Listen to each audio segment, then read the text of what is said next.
Supreme court के आदेश पर लोगों ने जताई खुशी। कस्तूरबा नगर में डीडीए की कार्रवाई पर रोक, प्रशासन से घर के बदले घर की मांग कर रहे लोग।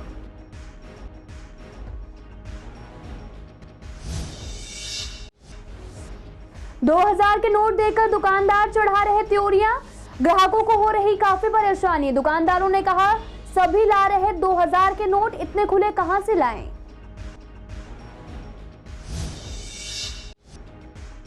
महंगी सब्जियों ने बिगाड़ा आम लोगों का जायका। अदरक 250 तो नींबू 100 रुपए किलो। दुकानदारों ने कहा सप्लाई कम होने से बढ़े अदरक के रेट।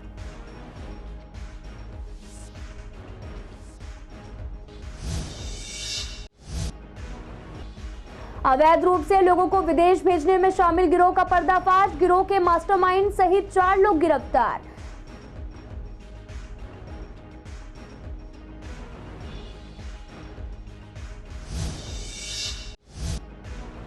नई पेंशन नीति को सरकारी कर्मचारियों ने बताया गलत। नई नीति से कम हो सकती है पेंशन में मिलने वाली राशि।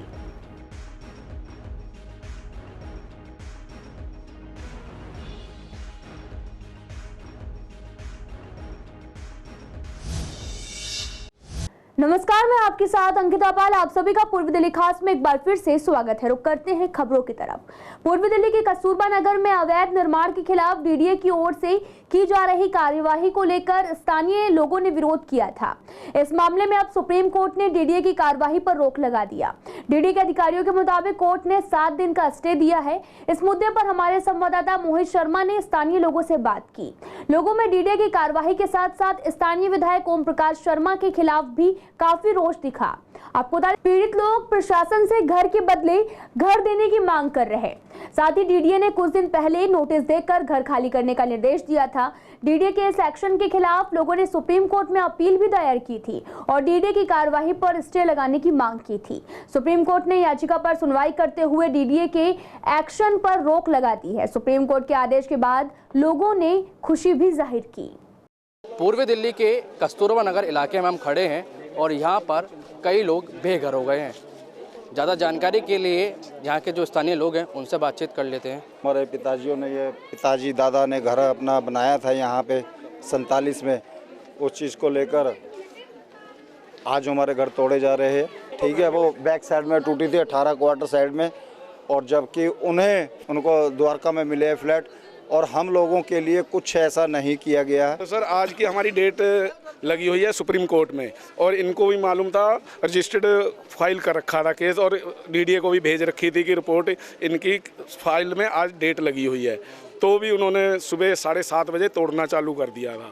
50 साल होने वाली है मेरी उम्र, जब से रह रही हूँ। मेरे पिताजी ये 75-80 सालों से यहीं पे रहते हैं। उनकी लड़की हूँ मैं। पाकिस्तान से आए हुए जो कस्तूरबा गांधी ने ये कॉलोनी दी थी, जो कस्तूरबा नगर है उसने दी थी, उस कॉलोनी दी थी, जो जैसे कि जिन्हें मिल गए प्लाट और जिनके नहीं मिले थे तो ये जगह उन्होंने दे दी थी कि यहाँ पे आप रहो बस हो अपने। जब से ये यहीं पे रह रहे हैं, आज तोड़ने 75-80 साल के बाद करीब ये तोड़ने के लिए यहाँ पे आ गए हैं। ये 70-75 साल से होने लगे हमारे को। और तो क्या ना, ये है कॉलोनी है इनकी, जो ये थे क्या इसका नाम, मिलिट्री मैन की 4 स्टॉपेज है हमारे।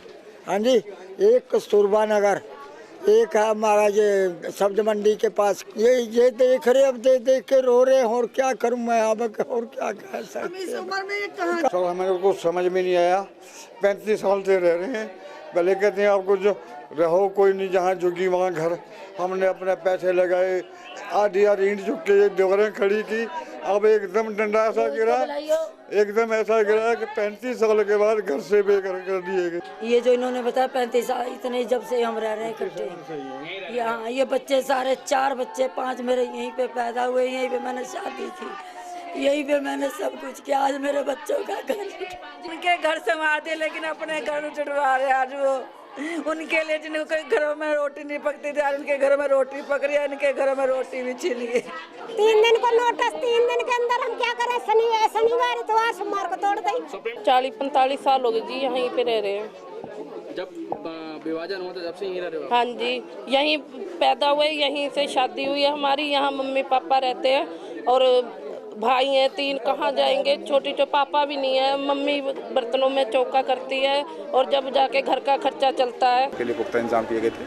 हमने ये डेमोलिशन करीब 7 साढ़े 7 बजे से स्टार्ट हुआ और अब लगभग 1 बजे तक ही चला है। अभी हमें इंफॉर्मेशन मिली है कुछ ही देर पहले कि सुप्रीम कोर्ट का स्टे है, उसके अकॉर्डिंग हमने यहाँ पे जो अरेंजमेंट अब हमने अपना कम कर दिया है और साथ ही साथ जो बिल्डिंग्स जो अभी आधी डेमोलिश्ड है उसके लिए हमने उनको बिल्डिंग्स को डेंजरस डिक्लेयर किया है और पब्लिक अनाउंसमेंट किया है उनमें कोई भी पब्लिक पर्सन है वो अंदर एंटर ना करे क्योंकि वो बिल्डिंग्स डेंजरस है। वीडियो जर्नलिस्ट अतुल के साथ मोहित शर्मा, सेशन लाइव, दिल्ली। 2000 के नोट के बंद होने की खबर के बाद में लोगों को काफी दिक्कतें हो रही। हमारे संवाददाता ने लोगों को हो रही दिक्कतों पर जानने के लिए मार्केट का जायजा लिया। मार्केट में खरीदार और दुकानदार दोनों ही परेशान हैं। ज्यादातर खरीदार 2000 के नोट लेकर खरीदारी करने पहुंच रहे। ग्राहकों का कहना है कि दुकानदार 2000 के नोट देखकर मुंह बना रहे हैं और अगर 2000 से कम का सामान खरीदना है तो कह रहे कि या तो पूरे 2000 का सामान खरीदो या फिर खुले पैसे दे दो। वहीं इस बारे में दुकानदारों ने अपनी समस्या बताते हुए कहा कि अब ज्यादातर लोग 2000 के नोट लेकर पहुंच रहे, अब हम इतने सारे खुले पैसे कहां से लाएंगे। ऐसे में 2000 के नोट बंद होने की बात सामने आने के बाद लोगों को काफी परेशानी हो रही। परचून का भी सामान लेने जा रहे हैं, उनको वो भी 2000 रुपये देते हैं। अगर 800 रुपये का सामान लेना तो दुकानदार ये बोल रहा है कि 2000 रुपये का सामान लीजिए तब हम लेंगे, नहीं तो हम नहीं लेंगे। परेशानी बहुत पैदा होंगी। सिर्फ कहने और व्यक्तिगत समाज में अगर जाएंगे आप, ये 2 दिन बाद यही पोजीशन आ जाएगी जो नोटबंदी में हुई थी। अब इन्होंने कहा 20,000 रुपये आप जमा करवाएंगे। जिस बच्चे की अगर किसी की फैमिली में घर में शादी है, अगर वो पैसा जमा करवाता है तो 20,000 रुपये के रोज से निकलेगा। उसके यहाँ कोई दुख सुख हो जाता, कोई बीमार हो जाता, कुछ भी हो जाता, उसको ज़रूरत है पैसे की, पैसा मिलेगा नहीं। और फिर वो लाइनों वाली स्थिति जो गर्मियों में पहले आई थी, अब 2016 वाली पोजीशन फिर आएगी। 2000 के नोट जब मार्केट से निकल जाएंगे, यानी कि आरबीआई की गाइडलाइंस के हिसाब से जब सारे 2000 के नोट बैंक में चले जाएंगे और उसके अगेंस्ट में, उसके ठीक अपोजिट कोई करेंसी दोबारा इशू नहीं होगी, ना कोई 500 के नोट दोबारा आएंगे। केवल वो 2000 की करेंसी गई और वो बैंक में जाके खत्म हो गई, डिस्ट्रॉय हो गई, तो उसके बाद लिक्विडिटी, करेंसी की लिक्विडिटी खत्म हो जाएगी और जिस वजह से मार्केट में लिक्विडिटी कम होगी। अब जो लिक्विडिटी बची वो केवल 500 और अदर डिनोमिनेशन के नोट पड़े, उनको जो कैश अपने पास होल्डिंग रखते हैं ना, वो मार्केट में आने नहीं देंगे। इससे एक इम्पैक्ट क्या क्या पड़ने वाले हैं। एक तो जो लोग कैश के स्टॉकिस्ट है ना, जो कैश की करेंसी को स्टॉक करके रखते हैं अपने पास, वो कोशिश करेंगे अब कैश में रुपीस की बजाय क्या यूज करेंगे, गोल्ड। तो इससे गोल्ड के रेट बढ़ने के चांस है। देखिए, जब से 2000 रुपये की नोट बंदी की खबर आई है तो दोबारा से जो नोटबंदी के टाइम में खलबली मची थी, वैसे एक खलबली दोबारा से शुरू हो गई है। क्योंकि एक आम आदमी हो, महिला हो, परिवार में जिसके पास भी सेविंग्स हो या फिर बिजनेस का लेन देन हो, देखिए थोड़े बहुत पैसे सबके पास होते हैं। उस हिसाब से वो 500 के नोट हर जगह नहीं होते, 2000 के नोट सेविंग के रूप में भी होते हैं। तो अब लाइनों में लगना, बैंकों में जाना, गर्मी का मौसम, मतलब इस तरीके से बहुत सारी समस्याएं हैं जो कि आने वाले ही हैं और आ रही हैं। मार्केट में जा रहे तो कोई भी व्यापारी, कोई भी दुकानदार उन पैसों को लेने को रेडी नहीं है। सब मना कर रहे हैं कि नहीं, हमें नहीं चाहिए, आप नॉर्मल कोई और करेंसी लेकर आइए, 2000 के नोट हम नहीं लेंगे। कोई भी लेने को राजी नहीं है। इस निर्णय से किसी भी गरीब आदमी को कोई दिक्कत नहीं है, क्योंकि गरीब आदमी के पास 2000 का नोट है ही नहीं, इसलिए गरीब आदमी को कोई दिक्कत ही नहीं है। लेकिन थोड़ी बहुत दिक्कत मिडिल क्लास को हो सकती थी, क्योंकि कुछ लोग उनके पास रहते हैं, लोग अपना जोड़ के संभाल के रखते हैं, तो उनकी समस्या का भी समाधान मोदी जी ने, आप 20,000 रुपये जाए और हाथ किया तो एक्सचेंज करा लें, 20,000 के रुपये 2000 के नोट दें और दूसरे नोट, छोटे नोट ले लें, या आप वो 2-2000 के नोट अपने अकाउंट में जमा करा सकते हैं, क्योंकि ब्लैक मनी है नहीं, थोड़े बहुत नोट होंगे तो उन पर कोई दिक्कत भी नहीं होने वाली कि कोई ब्लैक मनी है या किसी तरह का कोई इंक्वायरी होगी।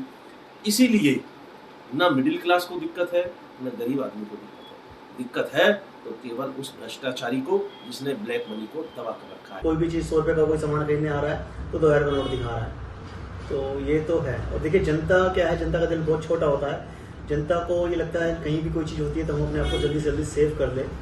हालांकि इसमें जो है ना, सितंबर तक का समय सरकार ने दिया है कि आप सितंबर तक नोट को बदल सकते हैं, पर फिर भी जनता को लगता है हम जल्दी से जल्दी जितना हो सके इससे चीज़ से बाहर आ जाए। गर्मियों के मौसम में सब्जियां वैसे ही महंगी हो जाती हैं, खास तौर से हरी सब्जियां, मगर इस बार अदरक के दाम लोगों को रुला रहे हैं। आपको बता दें कि दुकानदारों का कहना है कि पहली बार ऐसा हुआ कि अदरक 240 से 250 रुपए किलो तक बिक रही है। ऐसे में लोग अदरक की खरीदारी कम कर रहे। दुकानदारों का कहना है कि अमूमन गर्मियों में सप्लाई कम होने की वजह से अदरक के रेट बढ़ जाते हैं, लेकिन इस बार तो अदरक के दाम आसमान छू रहे। वहीं ग्राहकों का कहना है कि अदरक के साथ साथ और भी चीजें महंगी होती जा रही, जैसे कि बीन्स 100 रुपए किलो, खीरा और शिमला मिर्च 40 और आलू और टमाटर 20 से 30, मटर 80 और गोभी 50 रुपए किलो मिल रही है। नींबू भी 100 रुपए किलो बिक रहा, जिनकी डिमांड इन दिनों काफी रहती है। सब्जियों के दाम बढ़ने से घर का बजट भी बिगड़ जाता है। सबसे ज्यादा महंगा अदरक है। अदरक तो 60 रुपए पाव, किलो 240 का। ये तो अभी 1 महीना हो गया। खरीद रहे हैं, कम खरीद रहे हैं, तो वो 100 ग्राम और 250 ग्राम अभी कम आ रहा है। हर एक बार इतना महंगा नहीं होता, इस साल हुआ है। अदरक महंगा है जी। क्या रेट चल रहा है? 60 रुपये पाव। 60 रुपये पाव हाँ किलो? जी, किलो 240 रुपये किलो हो गया। हाँ नहीं रहा ना पीछे से, इसलिए हाँ सप्लाई कम है मंडी से, इसलिए महंगा हो। वो टाइम 30 रुपये 40 रुपये पाव था जी। हाँ एकदम से डबल रेट हो गया जी। ना लोग तो खरीद रहे हैं जी, लेकिन कम हो गया पहले से। नहीं इस बार ही हुआ है जी, अगला साल नहीं, इस बार ही ज़्यादा महंगा हो गया। नहीं इसकी वजह आ ही नहीं रही मंडी में, पता नहीं क्या क्यों नहीं आ रही है। आप लोग पूछेंगे? नहीं हम लोग तो और क्या टाइम महंगा है? ऐसे में हरी सब्जियां क्या क्या महंगी? नहीं, हरी सब्जी सब बढ़िया है जी, सिर्फ अदरक नहीं महंगा। बीन्स वगैरह? बीन्स भी सस्ता हो गया, पहले से पहले 60 रुपये पाव तक पहुंच गया था, अब 30 रुपये पाव हो गया। नहीं महंगी तो है सब्जियां। अदरक अगर आप देखेंगे, अदरक काफ़ी महंगी है, बहुत ज़्यादा महंगी है। तो महंगाई तो है ही। नहीं महंगी है, इस टाइम सारी सब्जियां महंगी हैं। अब ज़्यादा तो मैं खरीदने नहीं जाता हूँ, सब्जियां बहुत कम खरीदता हूँ, तो घर वाले ही खरीद के लाती हैं, मेरी जो है मदर हैं वही खरीद के लाती हैं। तो बढ़ जाए, जब कभी कभार मैंने देखा कि टमाटर वगैरह महंगा हो गया, अदरक हो गया, नींबू वगैरह महंगा हो गया, और जो सब्जियां वो भी महंगी हैं। बिल्कुल क्यों नहीं बिगड़ता है बजट। अगर मान लो अर्निंग है, जो कोई सब्जी महंगी होगी तो एक्स्ट्रा पैसे जाएंगे, तो उतनी जो हम अगर सेविंग कर सकते हैं वो तो नहीं होगी, वो एक्स्ट्रा चली गई ना, महंगाई में चली गई, या सब्जियां वगैरह खरीदना उसमें चली गई। तो वो तो है ही। अगर आप किसान का अगर देखेंगे, किसान से ये लोग जो खरीद के लाते हैं, जो मंडी वाले, तो वहाँ से सस्ता लेके आते हैं, ठीक है। उसके बाद वो मंडी में पहुँचता है आड़तियों के पास जो है, फिर वहाँ से ये लोग खरीद के लाते हैं। तो ये क्या ना, बीच में 2-3 लेयर बन जाती है ना, इससे क्या और सब्जियाँ महंगी हो जाती हैं। उससे ना तो किसान को फ़ायदा हो पाता है। अगर देखा जाए किसान को फ़ायदा हो तो चलो अच्छी बात है, हमारे पास से पैसा जाए, किसान को बेनिफिट हो रहा है तो अच्छी बात है। बट क्या होता है ना, बीच में जो बिचौली टाइप के होते हैं ना, इन्हें फ़ायदा हो जाता है। इस टाइम में तो बीन्स और नींबू वगैरह महंगे हो रहे हैं। हाँ मैडम, 80 के आसपास होना चाहिए जैसे। हाँ वो तो उसी के अकॉर्डिंगली कम ही खरीदेंगे। और खीरा वगैरह? खीरा तो 40 रुपये ठीक है। अदरक इस टाइम मिल रही है कम से कम? हम इस्तेमाल नहीं करते। हाँ होना तो चाहिए, कम सब्जी कम हो तो अच्छे रहता है। अब इस टाइम टमाटर आलू दोबारा 20 रुपये होकर के 30 रुपये हो गया। क्राइम ब्रांच थाना पुलिस को एक बड़ी सफलता मिली। आपको बता दें कि 48 साल के गिरीश भंडारी, 23 साल के हिमांशु मेहता, 22 साल के गगन शर्मा और 38 साल के रमेश आर्य के रूप में हुई है। आपको बता दें कि इनमें बड़ी संख्या में जाली दस्तावेज, स्टाम्प, लैपटॉप और अलग अलग देशों के कुल 80 पासपोर्ट जब्त किए गए। क्राइम ब्रांच थाना पुलिस ने केस दर्ज कर लिया। आरोपी व्यक्ति टूर एंड ट्रैवल बिजनेस चलाने के नाम पर अपना आपराधिक गिरोह चला रहे थे। ये गिरोह पूरे एनसीआर में शहर दलालों की भी मदद से दिल्ली में संचालित होता था। ये शहर दलाल लोगों को विदेश भेजने का झांसा देते थे। सरकारी कर्मचारियों को रिटायरमेंट के समय में पेंशन दी जाती है, जो कि बुढ़ापे में उनका सहारा बनती है। लेकिन अब नई नीति लाने की बात कही जा रही है। उसमें सरकारी कर्मचारियों को उनकी सैलरी के अनुसार मिलने वाले पेंशन में कटौती की जा सकती है। हमारी संवाददाता सोनिया शर्मा ने इस मामले में रिटायर्ड लोगों से बात की। उनका कहना है कि हम सरकार को अपना पूरा जीवन उनके लिए काम करके दे देते हैं, ताकि बुढ़ापे में पेंशन का सहारा रहे। उस पर भी अगर सरकार कटौती करती है तो ये काफी गलत है। बुढ़ापे में किसी और पर निर्भर रहना बड़ा भारी पड़ जाता है। सरकार द्वारा जो नई पेंशन नीति लाई गई है, यह नीति सरकारी कर्मचारी जो कि रिटायर्ड हो चुके हैं या होने वाले हैं, उनके लिए बेहद नुकसान और तकलीफ देने वाली है। इस नीति से सरकारी रिटायर्ड कर्मचारियों को पेंशन तो कम होगी, लेकिन जो पहले से महंगाई आदि से परेशानी झेल रहे हैं, इससे कर्मचारियों के ऊपर दोहरी मार पड़ेगी। सरकार को इस जन विरोधी नीति को तुरंत रोक लगानी चाहिए, ताकि लोग आराम से रह सकें और जीवन आराम से यापन कर सकें। पेंशन हमारी लाइफलाइन है बुजुर्गों की। अगर हमें पेंशन ही नहीं मिलेगी या कम मिलेगी तो हमारा गुजारा कैसे होगा। हम बच्चों पर अब डिपेंड होना नहीं चाहते। सारे जीवन हमने गवर्नमेंट की नौकरी करी और अपना हमने बच्चों को ही दिया है। आज हम बच्चों से मांगेंगे तो हमारी घर में क्या रेस्पेक्ट होगी। इसलिए हमारा निवेदन ये है कि हम जैसे बुजुर्गों की पेंशन कम न की जाए।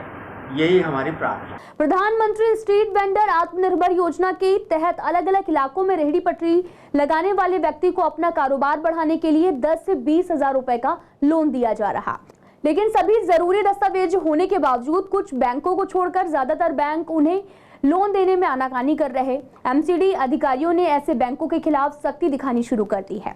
इस बारे में हमारे संवाददाता ने कुछ रेहड़ी पटरी वालों से बात की। उनका कहना है कि रेहड़ी पटरी वालों को लोन देने में बैंक काफी परेशान करता है। कभी कोई डॉक्यूमेंट कम बताते हैं तो कभी किसी भी चीज की कमी बताकर उनको चक्कर कटवाते हैं।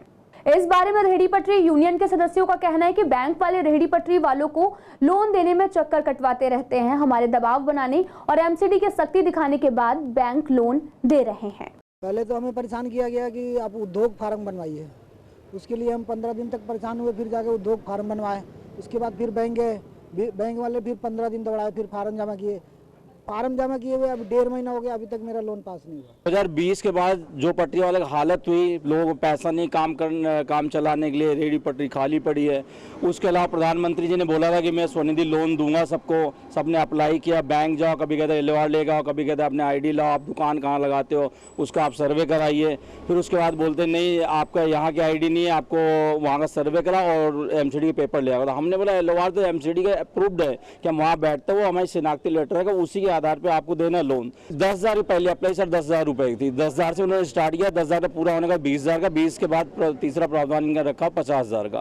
पहले लॉकडाउन लगा था, हम बड़े परेशान थे, हमें लोन का नहीं सप्लाई हो रहा था। सरकार रहते कभी कल आना, कभी 15 दिन बाद आना, कभी हफ्ते बाद आना, हम बहुत परेशान हो गए थे। कितने का लोन मिला है आपको? हमारे को 10,000 का भी मिल चुका है, हमारे को 20,000 का भी मिल चुका है। हमें पहले 10,000 का मिल गया था, दोबारा फिर 20,000 का मिल गया है। 10,000 वाली थी 887 रुपए की किस्त थी और 12 महीने की, और ये है 20,000 वाली की 1,209 रुपए महीने की किस्त है। ये मुझे भी परेशान कर रहे थे, मैंने तो इलाज भी जमा किया, मैंने 2016 का लगाया था चालान कॉपी, बोले कि अभी नई कॉपी लेके आओ, मतलब कि आप रेहड़ी पटरी लगा रहे हो कि नहीं लगा रहे हो। तो मैं फिर 2022 का लगाया, तब लोन दिया है।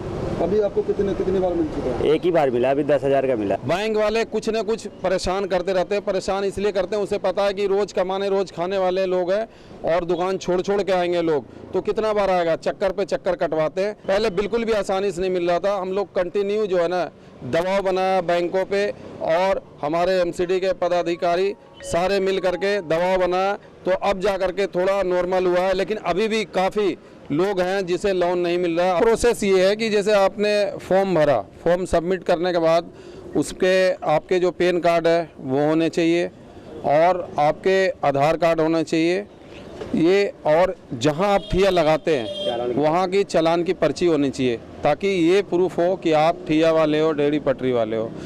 ये 3 चीज़ें हैं। प्रोसेस कोई ज़्यादा लंबा चौड़ा प्रोसेस नहीं है। ये 3 चीज़ लेकर के फॉर्म भर के, जो फॉर्म की है फोटोकॉपी है, उसके बाद आपको एक पहले LOR बनती है। LOR ये MCD बना के देती है, ताकि वो प्रूफ करती है कि आप ठिया ठेली पटरी लगाते हो, उसी के आधार पे लोन देती है। कड़कड़ुमा गांव की सड़क बदहाल है, उसकी स्थिति सुधारने का नाम नहीं ले रही। यहाँ सड़क का डिवाइडर टूटा पड़ा है, जानवर रोड पर घूमते रहते हैं, सड़क पर गंदगी फैली रहती है और काफी बदबू भी आती है। यहाँ से गुजरना भी बेहद मुश्किल हो जाता है, रोड पर जाम लगा रहता है, इससे लोगों को काफी परेशानी होती है। लोगों का कहना है कि PWD वाले रोड बनाते हैं लेकिन वे फिर से टूट जाती है। गाड़ियाँ निकलने के बाद क्या होता है, जो गाड़ी के पहिए के नीचे जो ड्राइवर के जो उसके वो हैं ये डिवाइडर के, ये टूट जाते हैं और ये गिर जाते हैं, एक्सीडेंट भी हो जाते हैं, गाड़ियाँ आपस में टकरा जाती हैं। गैप कम है यहाँ पे, जगह देख रहे, जगह नहीं है देखिए, और ये सामान फैला हुआ है सारा इधर से उधर तक पूरा इसमें गंदगी भी, बहुत गंदगी है, बहुत ज़्यादा गंदगी है यहाँ पे। कड़कड़ुमा के एरिया में तो इतनी गंदगी है कि कह नहीं सकते। पूरा फुटपाथ घेरा हुआ है, यहाँ का सारा घेरा हुआ है, कोई किसी का कोई नियम नहीं, कोई कानून नहीं, कोई तरीका नहीं। कोई ये मोड़ ऐसा है, जो भी कोई गाड़ी ट्रक होता है ना, जो ये मोड़ता है उसमें टक्कर मार के चलता है। देखो ऐसा ही बार बार ठीक होती है, कोई ना कोई आता रहता है, अपना कोई चार डाल के चले जाता है, कोई कूड़ा डाल के चले जाता है। यहाँ पे जैसे कोई काम करने के बाद ही आती है, तो पन्नी लेके आई, उनने पन्नी को घेर देती है, वैसे कूड़ा फैल जाता है, फिर यहाँ गाय चढ़ती है, टूट जाता है फिर पूरा। इसमें गंदगी होती है, पूरा कूड़ा फेंक देते हैं, पूरा इतना उठाना चाहिए, सफाई करना चाहिए। जो जाम लगता है ये भी न लगना चाहिए। गाय को घूमती है, धक्का मार देते हैं गाड़ी वाले जब जाम लगता है। अब क्या करे आदमी, हटाते फिर उतर के वो साइड करते हैं जब जाते हैं। और पूरे रोड पे गंदगी वगैरह फैली, गंदगी तो बहुत रहती है, नाक दाब दाब के जान का पड़ा था। हेडगेवार हॉस्पिटल के पास की सड़क करीब 2 महीने से टूटी पड़ी है। इसे सीवर लाइन डालने के लिए खोदा गया था, लेकिन तकरीबन 1.5 से 2 महीने बीत चुके हैं और अब तक इस सड़क की मरम्मत नहीं कराई गई। यहाँ मिट्टी उड़ती रहती है। नजदीकी अस्पताल होने की वजह से यहाँ से हर रोज काफी संख्या में लोग गुजरते हैं। मरीजों, तीमारदारों और अन्य लोगों को यहाँ से आने जाने में काफी दिक्कत होती है। ये सड़क के साथ पानी भर जा रहा है, मिट्टी उड़ सूख जा रहा था, मिट्टी उड़ रही है। अभी एक बच्चा भी यहाँ गिर गया, अभी बात है। कंप्लेन अंदर बेचारा 2 बार किया था, पता नहीं क्यों लोग आए कि नहीं आए। ये क्या नाम है, सीवर लाइन डाले हैं इसमें। 1 महीना हो गया, बहुत धूल मिट्टी उड़ रही है। हम लोग तो परेशान हो रहे हैं गेट पे। नहीं अभी तो कह रहे हैं बन जाएगा 1 हफ्ते में, पता नहीं बनेगा नहीं बनेगा। परेशानी बहुत हो रही है लोगों को। अंदर मिट्टी धूल मिट्टी वाले हल्ला कर रहे हैं, अस्पताल वाले हल्ला कर रहे हैं सारे। बहुत दिक्कत हो रही है सांस लेने में। अगर हम लोग मास्क लगा रहे, जो कि मास्क नहीं लगाए, तब भी धूल मिट्टी, बड़ी कीचड़ हो रही थी। तो ये काफ़ी दिक्कत होती है निकलने के लिए, गिरने का भी डर रहता है। इसके अंदर पानी भर जाता है। जैसे 2 दिन बरसात थी तो पानी भरा हुआ था काफ़ी ज़्यादा। वहाँ स्टार्टिंग से लेकर एंड तक यही हाल है इसका। ये काफ़ी दिन से ऐसी दिक्कत हो रही है इसके साथ। गवर्नमेंट को रिपेयरिंग करनी चाहिए। गवर्नमेंट का फ़र्ज़ है, MCD का फ़र्ज़ है जल्दी से जल्दी रिपेयर करे, ताकि लोगों को निकलने में आसानी हो, बच्चों को निकलने में आसानी हो, लेडीज़ को या रिक्शे वालों को। झिलमिल के ESI अस्पताल में फर्जी दस्तावेज से नौकरी देने का एक बड़ा मामला सामने आया। बताया जा रहा है कि जो कि एजेंसी यहां पर सुरक्षा कर्मी नियुक्त करती है, उनके फर्जी दस्तावेज लगाकर गार्ड नौकरी पर रखें। इस पूरे मामले को लेकर PM नरेंद्र मोदी को पत्र लिखा गया। साथ ही उन कर्मचारियों की लिस्ट भी अटैच की गई जिन्हें फर्जी दस्तावेज के आधार पर नौकरी मिली है। इस मामले को लेकर हमारे संवाददाता ने अधिकारियों से बातचीत करने की कोशिश की तो उन्होंने बात करने से साफ इनकार कर दिया।